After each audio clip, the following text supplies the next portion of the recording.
ओम श्री गुरुदेवाय नमः। आज्ञा गत अध्याय कहलु आपण को कि मारकंड ऋषि पार हो जाती कौटी पार हो गले ना सी जो दधि समुद्र पार हो श्यामली द्वीप प्रचंड पवनकर पर्वत मान विषय से देखुं आउ कौ जो द्वीपर जाऊँच से द्वीपर वर्णन कराऊँगी से पत्थर वर्णन द्वीप वर्णन तो कवि लिखिं किंतु जमदूत जो आत्माटा को लेकिन जाती जो बाट देखी से बाटटा से कहते से कौन कहते एतु अनंतरे आओ शुण नोर्पवारम जातनाद दंड दे दुर्गम पारम एवं लक्ष्य पूर्ण तामले दीप गोटी तई बेनी लक्ष्य जोण अच्छी सिंधु गोटी देखिल पुण्य सिंधु रोटे कहिलारी बड़य प्रकारे पृथ्वी की अच्छी बेढ़ी ए श्यामली दीप को अष्टादश जोणम देवन सिंधु भितरे विजे नारायणम तेणु ते महाजल पवित्र पुण्यमय तहु कमलिनी देवी उत्पत्ति हुए से जो श्यामली दीप जाऊ कहते सी जो सिंधुता को घेरिकी रही सी सिंधु बहुत पुण्य जल ता देहरे स्वयं नारायण वासस्थान सी भी बुझाऊँ आज्ञा भल भाव तो कौन कहते से सिंधु भितरे विजयण प्रचंड ओण दिवातम घोरनाद घर जने बही पवनम गर्जन पतेलाड़ी टेके गण गणम एताड़ी चतुर्धन देराई घोर बातम तेणु उड़ीबारे कहीं नदी चई पथम प्रचंड पवन बहे करी घोर ध्वनि झिंकी झांकी बहंते ते कंपई मेदिनी तहीर तले अति विशाल गिरिवरम बाताघाते तही जे बरते ते पानी पतरम एक एक पतर जे मत गजतमम तहीरे चारिबाकु कहीं अच्छी क्षमम तेणु से जो सी जो सागर आम देखुचु से जो बाट देखुचु से अनवरत अणतास पवन बहुची जमी बात्यार आपण पवन है से लोक बाहर जापर तेणु से भाई पवन बहला बेले बरसा अनवरत गोटे पहाड़ उपर पड़ुची तेणु से कविर कल्पनार सब वर्णना करुँच पापी मान को रास्ता देखिए निया जीव आउ से कौन कहते आम आस्ते आस्ते देखी देखी चलीचे से कौन से कहे से विषय आम क्यों दस पुणी आलोचना करवा से कौन कहते तेणु उड़ीबारे तई किति नदी तई वज्राघात बराए पतर भरतई पवन रे इंदोलार महानव पाणी गर्जन नीरदे प्रचंड बेगे पुणी ता देखी जमदूते कहिले आंबकुम भमुनि अवदान करिबा ए पतकुम प्रलय सिंधु अटे महाव्रतपुरम जमपत को दुर्गम महाघोरम से काल विकाल कहते जे मार्कंड ऋषि कहते कौन कहते आज्ञा ये जो प्रलय सिंधु अटे महावृतर पुरा तेणु कौन से पुर से कौन कहते आम आगुटे देखा एथिर चरित चुणीवा हे तपवंतम पूर्वे जे दुष्टपण कले कपरवतम पक्षी प्राय ओण गगने जाई ओड़ी ग्राम पद घेनी न बासंती जाई माड़ी से ग्राम जेते कथा जीव जंतु पर्वत माड़ी बासंती पाती ते मृत्युम देखो आज्ञा आमर बहुत शास्त्रकार मान आगे लिखिं आगे पर्वत मानकर डेणा थिला से माने उड़ी पारुथिले से माने कौन करुथिले ना से गोटे राक्षस सदृश भली से डेणारे उड़ी उड़ी जाकि जो जनपद पर बसी जाती से जनपद नष्ट हो जाए तेणु ये सब ज्ञानवाणी कवि माने लिखिं एटा केते सत केते मिछ ताकू आमे तर्जमा कर देखिबा ବହୁତ ସେ କ'ଣ କହୁଛନ୍ତି ଆମେ ବି ସେଇ ବିଷୟରେ ଦେଖି ଦେଖି ଯାଉଛନ୍ତି। ଯେମନ୍ତେ ଅନେକ ରାଜ୍ୟ କଲେ ସେ ବିନାଶମ୍ ସଦାକାଶ ଭ୍ରମଣେ ତାଙ୍କ ଅଭିଳାଷମ୍। ଅନେକ ଜୀବଜନ୍ତୁ ନାଚିଲେ ମଞ୍ଚପୁରେ ମାତଳି ଜଣାଇଲେ ପୁରୁହୂତ ଛାମୁରେ। ଶୁଣ ସାବଧାନେ ସତୀ ଦେବୀଙ୍କର ପତି ମଞ୍ଚରେ ପର୍ବତମାନ କରେ କବନୀତି। ଏ ନିଶା କାଳେ ଦିଗ ଭ୍ରମିବାକୁ ସେ ଯାଆନ୍ତି ଏ ଗ୍ରାମମାନ ଦେଖି କରି ମାଡ଼ିଣ ବସନ୍ତି। ଗୁରୁ ଗୋବତ୍ସା ମନୁଷ୍ୟ ଆଦାୟ ନାନା ଜୀବମ୍ ପର୍ବତ ଯୋଗୁ ଏକା ପାଇଲେ ପରାଭାବମ୍।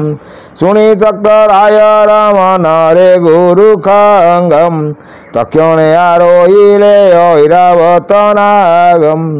करे वज्रधरीण मंचको विजे करे चारि मेघ अणचाच वायु छन्ते तोड़े। पर्वत को देखिण कुपित भगवानम वज्रघेनी तांकर छेदिले लीणामानम।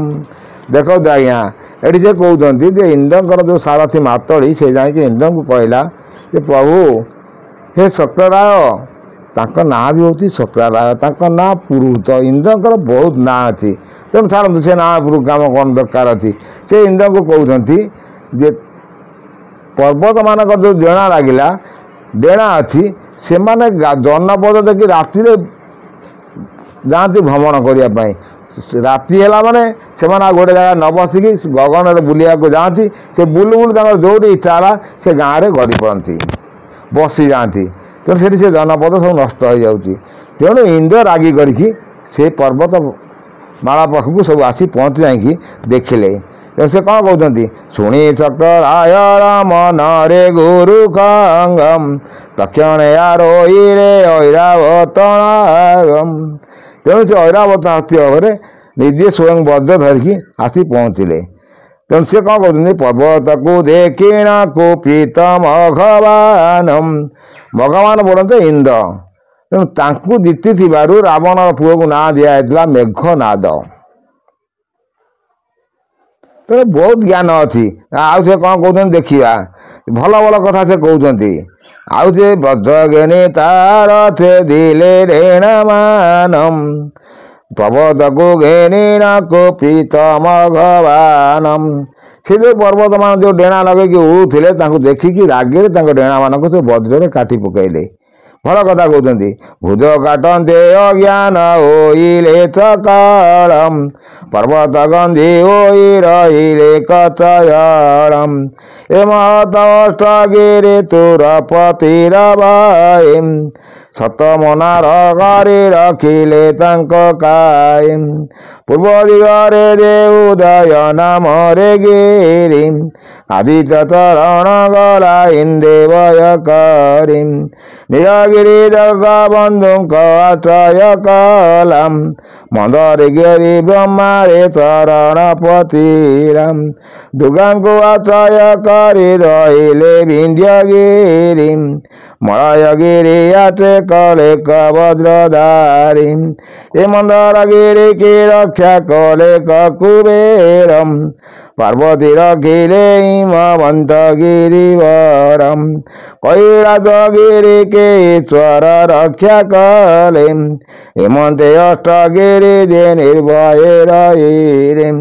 देख देखा जो 8टा गिरी रहिले तांको डेणा चेतन कलानी से माने बास कले केमिति कौन रहिले को देवंका आश्रय नहीं रहिले ताको भी कवि लिखिं कौन कौन से लिखुंट आज्ञा पर्वत माने गंजी हो रहिले कौट कौट रहिले कि आज्ञा ना महतर अष्टगिरी सुरपतिर भय सत मनार भरी रखिले तांक काए।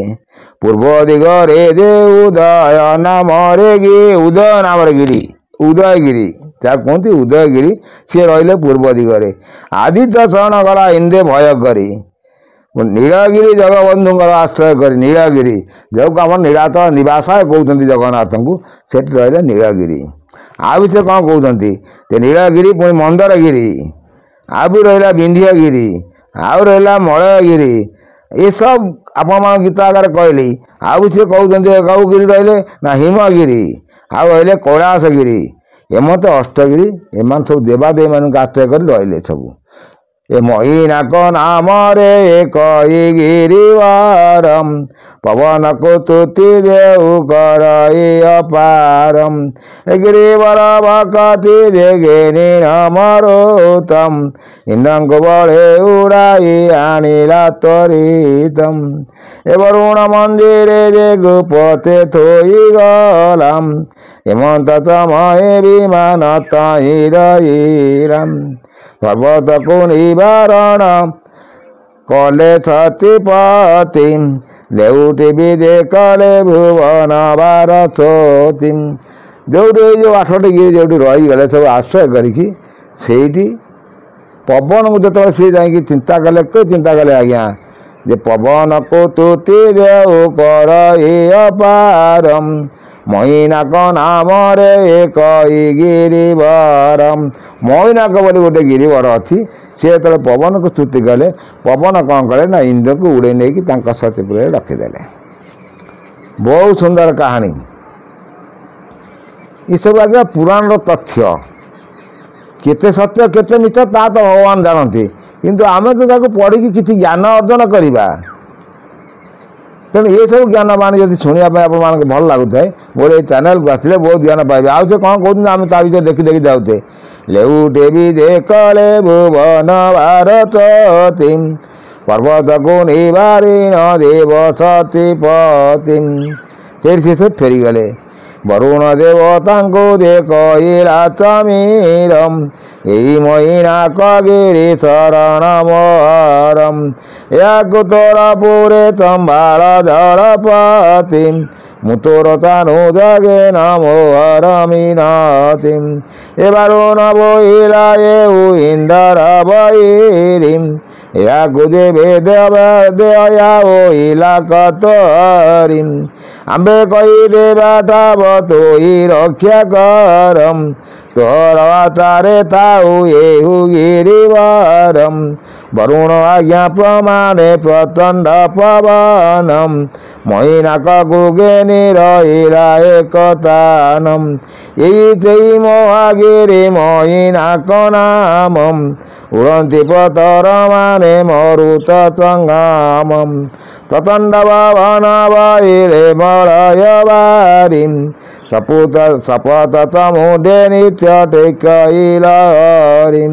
ଏ ଜନ୍ତୁପତି ଏକ ଦିନେ ଆସିଥିଲେ ଥମ୍, ପବନକୁ ରାଇନ କହିଲେ ଜନ୍ତୁନାଥମ୍। ତୁ ଦେବ ମରୁତ ରହିଥାଉ ଏଇଠାଇ, ପାପୀମାନଙ୍କୁ ଦଣ୍ଡିବୁ କଷ୍ଟ ମାନ ଦେଇ। ଏତେ କହି ସଞ୍ଜୀବନୀ ଗଲେ ଯମରାଜମ୍, ଶୁଣ ସାବଧାନେ ତୋଇ ମାର୍କଣ୍ଡରାଜମ୍। ସିଏ ସବୁ ମାର୍କଣ୍ଡ ଋଷି କହୁଛନ୍ତି, ସେ ଯେଉଁ ମହିନାକ ପର୍ବତକୁ ସମୁଦ୍ର ଗର୍ଭକୁ ନେଇକି କିଏ ପବନ ଦେବତା ତାଙ୍କୁ କହିଲେ, ତୁମେ ତ ମୋ ଭାଇ ସଦୃଶ, ତେଣୁ ତୁମେ ଆଙ୍କୁ ଆଶ୍ରୟ ଦିଅ। ତେଣୁ ସେ ସମୁଦ୍ର ତାଙ୍କୁ ବତେଇଲେ, ତୁମେ ଏଇ ଜାଗାରେ ନେଇକି ରଖ। ସେ ସେଇ ଜାଗାରେ ରଖିଦେଇ ଗଲେ। ସେ ହେଉଛି ଶାଳମଣି ଦ୍ୱୀପ, ଯେଉଁଟା ଶାଳମଣି ଦ୍ୱୀପ ବୋଲି କୁହାଯାଏ। ସେ ପର୍ବତ ଦ୍ୱାରା ଦ୍ୱୀପ ଆକ୍ରାନ୍ତ ହେଇକି ରହିଲା। ସେ ଆଜ୍ଞା ବହୁତ ଜ୍ଞାନବାଣୀ ଲେଖକମାନେ ଲେଖିଛନ୍ତି। ଏ ଯେଉଁ ସବୁ ଲେଖା ଅଛି, ଇଏ ଲେଖାର ଆରମ୍ଭ କାହା ଦ୍ୱାରା? ତେଣୁ ସେ ସବୁ ବ୍ରହ୍ମ ଠାକୁର ଯେତେବେଳେ ସବୁ ଚିନ୍ତନ କରିଛନ୍ତି, ସେ ତାଙ୍କ ଭିତରେ ସବୁ ଜ୍ଞାନ ଶକ୍ତି ସେ କହିଛନ୍ତି।